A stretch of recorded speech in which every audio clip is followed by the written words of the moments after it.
Hey everyone, thanks for watching RC Must See. I have a couple announcements today and of course a little bit of run footage, but you're going to have to wait and see that. First, I have a couple new trucks on the way and I want to give you guys a little teaser of what's to come. And the first project is... Still working on the logo. Yeah, that's right. I'll be building a Vetera Twin Hammers kit. This is going to be my first kit car and frankly I'm really looking forward to it. I thought about it a lot and stewed over what to buy, and I landed on this one. I don't own a rock racer, and I'm intrigued by that genre. How I see it, it's a kind of a faster, more versatile trail truck. Probably not the best for jumping and not the best for crawling, but I already have cars for both of those things. So at the very least, it will be a fun experiment and a good learning process. Also, personally, I'm definitely a fan of Vetera products. I have an Ascender, and for the money, it seemed like a really great starter kit. So that'll be fun. Okay, the second new truck is... Woo! What the hell is that? That, my friends, is a Red Cat Rockslide RS10 XT 1/10 scale, ready-to-run crawler. Blech. Why the hell would I buy this? Well, again, I don't own a true crawler, and I had a hole in my RC arsenal, and they look like a blast to drive. There are tons of purpose-built crawler videos on YouTube. RC Adventures has some really great ones. I know he's a big fan of the genre, so if you think this thing looks funny, and it kind of does, you'll see why it's designed like that when I unbox it for you.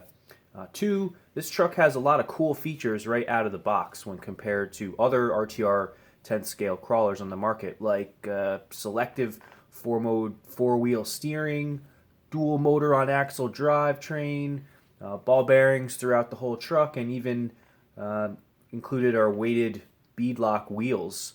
So that should be really fun to test. And the third factor why I bought this one was it was damn cheap, well under $200. This truck, on paper at least, is a steal, but time will tell, and you do get what you pay for. Both of those trucks should arrive sometime next week, and I will be doing an in-depth review of both of them for you guys. Okay, third announcement, our Jlb Cheetah is going to get yet another new part, and here it is in the box. Don't you just love coming home and finding one of those at your doorstep? Alright, let's open it up so I can show you what we got.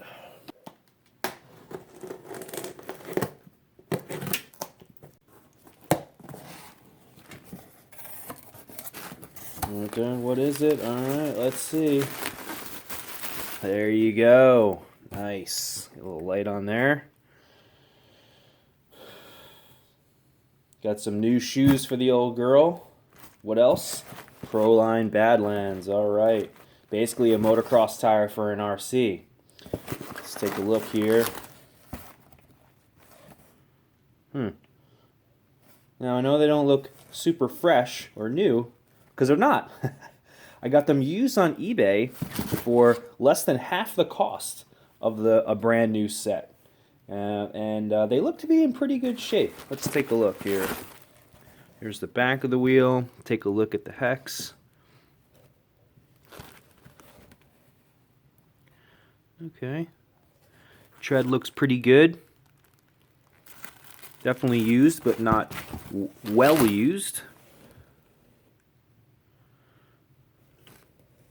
Maybe some of the lugs are a little rounded off, but you'd have to expect that. The glue seems good. I don't see it coming off the rim at all on any of these tires.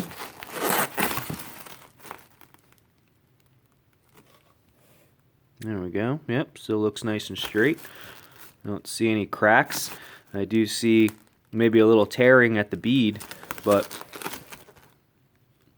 nothing catastrophic.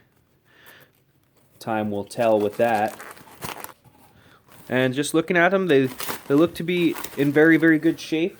I did save more than $50 on this wheel set, so I'm just a simple working man like probably most of you guys are. So we will see how things hold up with these tires. But RC Must See, you already put those big badass tires on your Cheetah, and let's get one of those to compare here.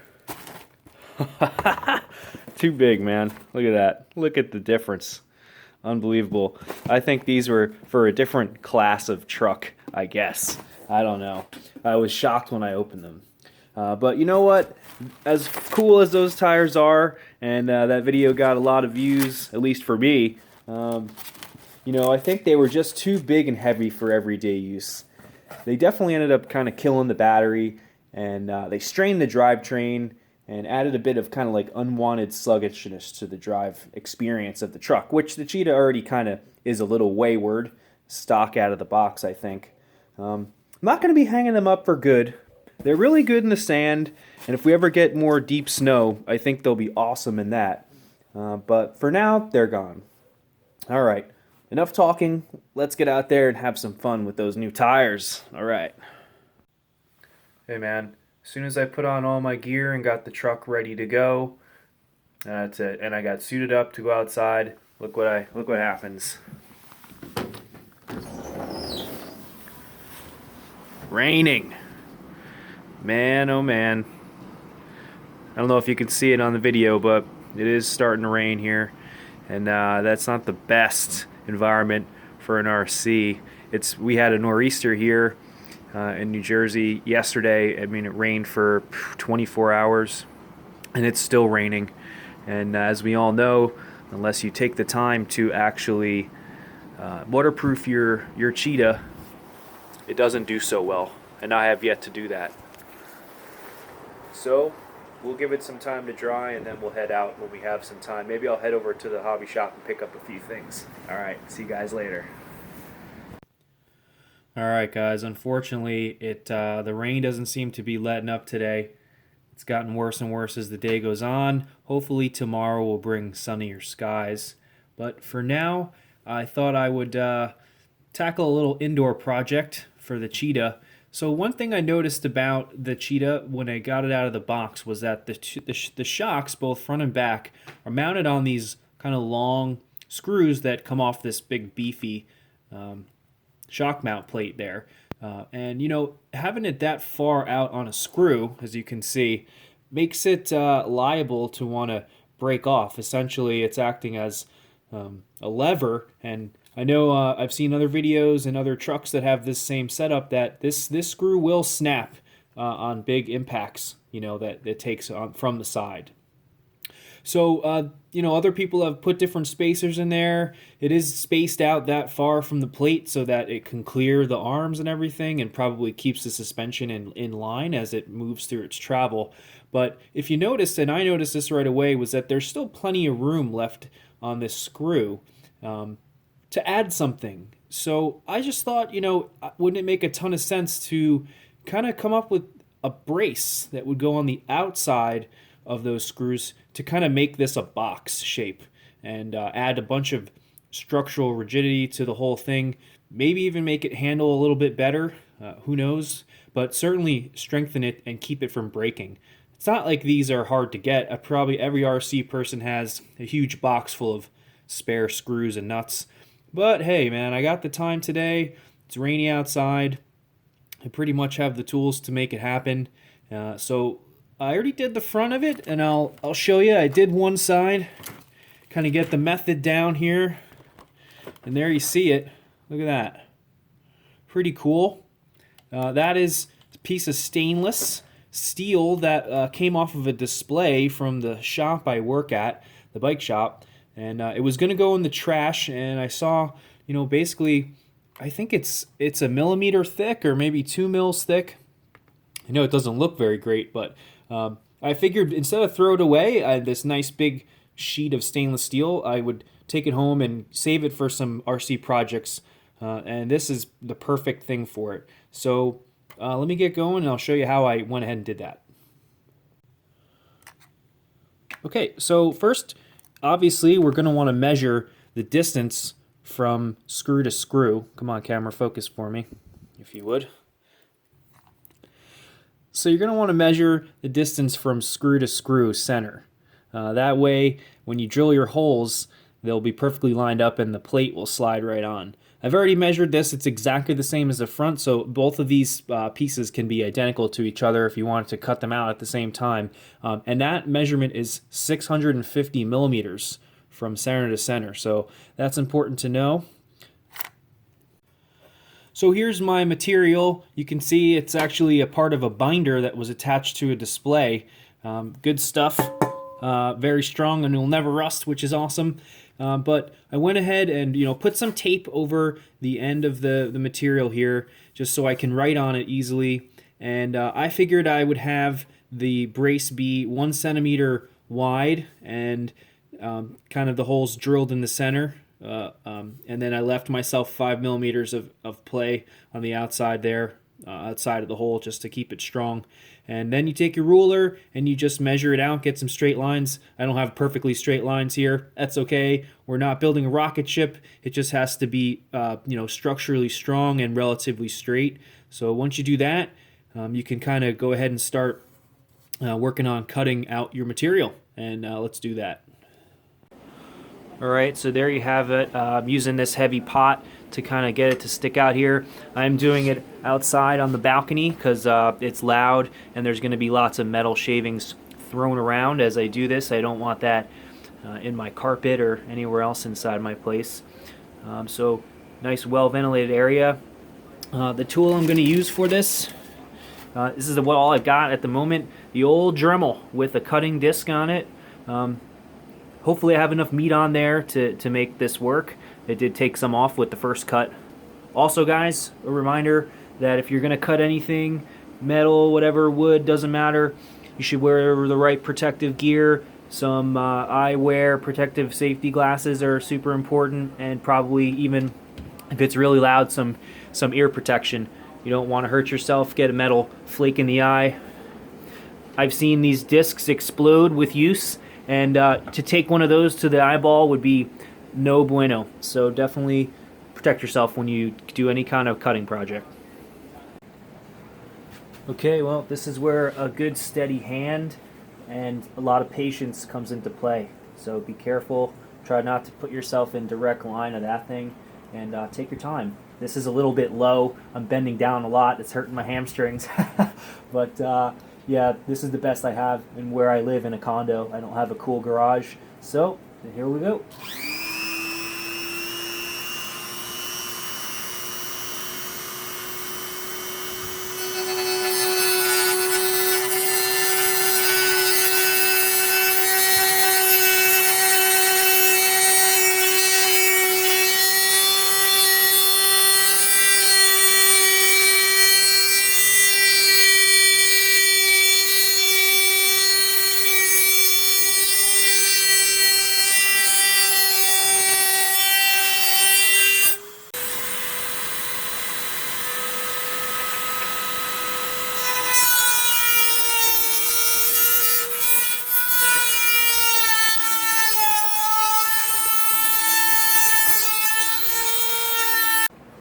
Look at that, disc is gone. This is my last one. Didn't get all the way through there, but I did get pretty deep, and I made the important cuts where I needed to.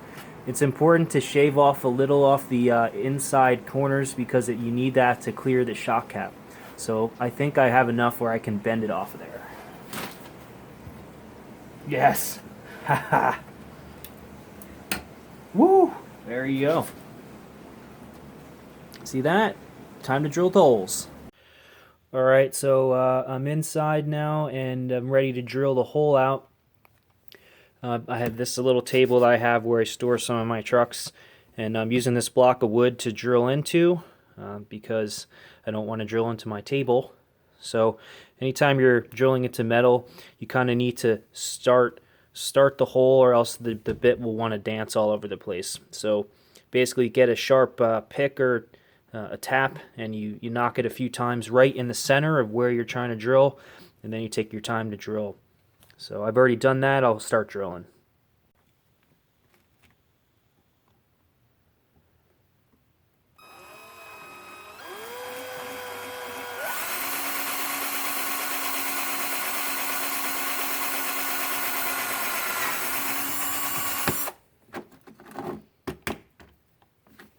There you go.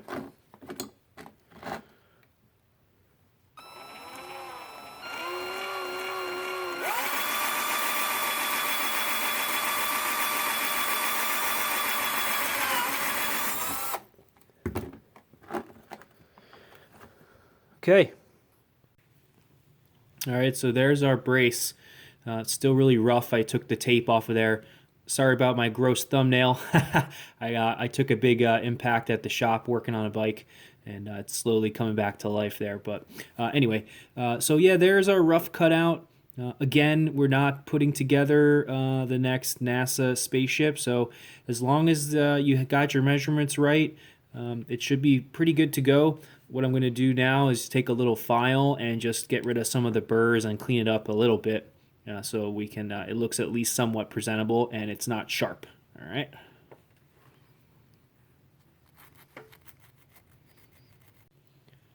Okay, so now it's time for a test fit here. Make sure I actually cut everything and drilled everything the right way. So first thing you have to do is take these little nuts off the pins here, and don't lose these washers. They will be important.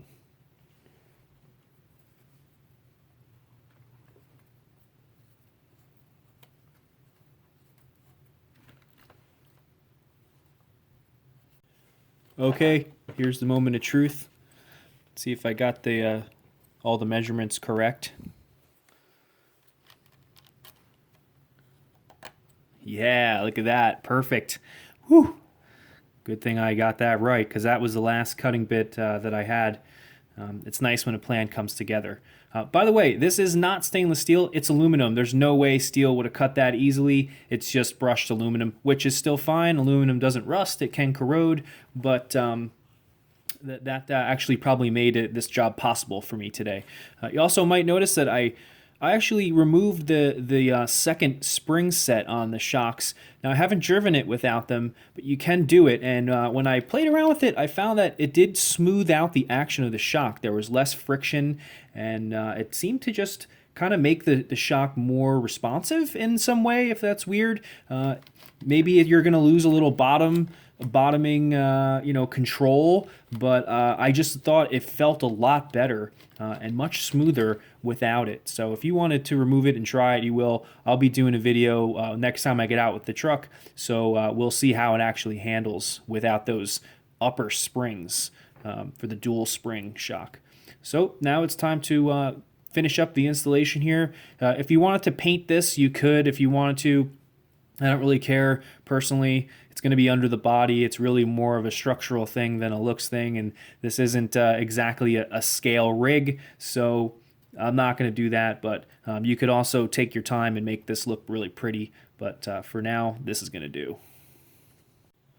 All right, so you definitely want to replace, before you go ahead and bolt everything on, you're absolutely going to want to put the washer back on the shock pin there, just because if you were to not use them and bolt this right against the shock, it would bind up and it would definitely cause extra friction on the shock. That washer acts as a bushing between the brace and the shock itself.